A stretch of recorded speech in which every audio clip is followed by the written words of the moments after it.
तर जय श्रीराम मित्रांनो, आपण आलो सावरगाव जंगी शंकरपाट आणि इथे तहसील गटात पुष्कळ झालेले बैल ह्या बैल मालकाची थोडक्यात मुलाखत घेऊ. आपलं नाव काय?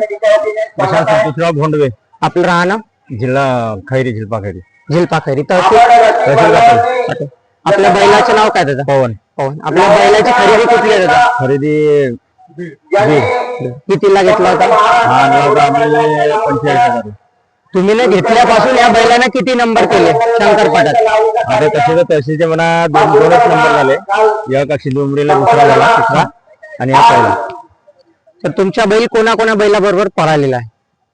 मोठ्या बैलासोबत तर नाही म्हणा, पण छोट्या बैलासोबत जसा आता म्हणे 5-6 नंबरचा बैल होता, पण त्या बैलाला बैल नाही लागून आला म्हणून आपण माग आहे. आज तुमच्या बैलाचे किती सेकंड पॉईंट झाले दादा? आज झाले 7 सेकंद 93. 7 सेकंद 93. तर तुम्ही सांगू शकता असा चांगला बैल जो तुमच्या बैलाबरोबर पळालेला? चांगला बैल म्हणजे एक पांडुरंगाच्या कोल्हे साहेबाचा होता, त्याच्यासोबत बी पळालेला आहे. मग त्याच्यानंतर चांगले बैल आपल्याला भेटले. तुमच्या बैलाची मागणी हायेस्ट मागणी किती पर्यंत? आता 2.5-3 पर्यंत गेली आहे. तुम्हाला मागितला नाही, मागितला अजून आपण जास्त खेळलो नाही, आपण कामाच्या ह्याच्यानं.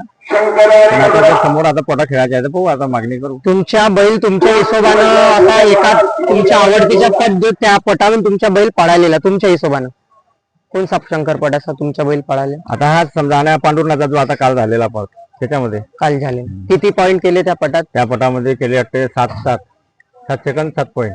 7 सेकंद 7 पॉईंट. तुमच्या बैलाच्या दररोजचा व्यायाम काय आहे? काय व्यायाम वगैरे काही नाही, बांधूनच राहते तो.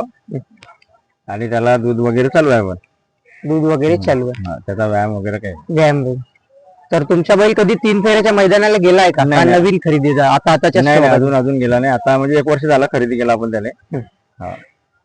तुम्ही शंकरपटाच्या म्हणजे बैलगाड्या क्षेत्राच्या बाबत काही सांगू शकता का? हा शौक कसा आहे, काय आहे तुमच्या अनुभवान? तुम्ही जुने शौक वगैरे व्यवस्थित आहे, फक्त चुकीचं एकच आहे का जे बैल पळते त्यांना बैलाच्यावरून भागड नाही मिळत, माणसावरून भागडी भेटते इथं पटामध्ये. म्हणजे ते एक नियतकालीन बदली म्हणजे खूप वेगळा प्रकार झालाय पटामध्ये. का माणसं पाहून भागडी भेटला जाते, बैल पाहून भागड भेटत नाही. बैल पाहून भागड नाही. नाही. तरी याची हायेस्ट जो बक्षीस कुठे जिंकला असं हायेस्ट बक्षीस? आता म्हणजे हायस्ट बक्षीस म्हणजे आता हेच म्हणा लागेल तहसील गटात आजच हायेस्ट बक्षीस म्हणजे आता कितवा फेरा घेतला होता बैलाचा दादा? आज म्हणजे दुसरा फेरा या पटामध्ये. पहिल्या फेऱ्यामध्ये किती सेकंड पॉईंट? 7:93. तर दादा बैल कोणा बैलाबरोबर पळालेला इथे? हा मन्या. तो बैल कोणाचा आहे दादा? बैल तो प्रफुल्ल नासरे, खंडाळा. तर तुम्ही ह्याच पटाची भागड आहे का हर पटामध्ये संघ? नाही, ह्याच पटामध्ये आपल्याला भागड भेटली पहिल्यांदा बैलाची. थोडी बैल म्हणजे मागच होता, आता समोर आला तुमच्या. तर दादा तुमच्या बैलाच्या सुट्टी मेकर कोण? सतीश भोंडवे आणि वैभव ठाकरे. आणि दूरकरी दादा? दूरकरी धीरज. आडनाव काय त्याचं? धीरज भाऊचे. हर पटामध्ये तुमच्या सोबत पाहिजे का याच पटामध्ये? नेहमी शकल परमानंट ड्रायव्हर तुमचा तो. तर दादा तुमच्या बैलाचं नियोजन कोण करते? हे आमचे पंकज भाऊ नागपुरे, सावरगाव. हर पटामध्ये का याच पटामध्ये? नाही, प्रत्येक पटामध्ये राहते. हर पटामध्ये नियोजन यायच्यात करते प्रत्येक बैलाचं नियोजन त्यांच्याकडे असते. चला दादा धन्यवाद मुलाखत. धन्यवाद तुम्ही आले त्याबद्दल.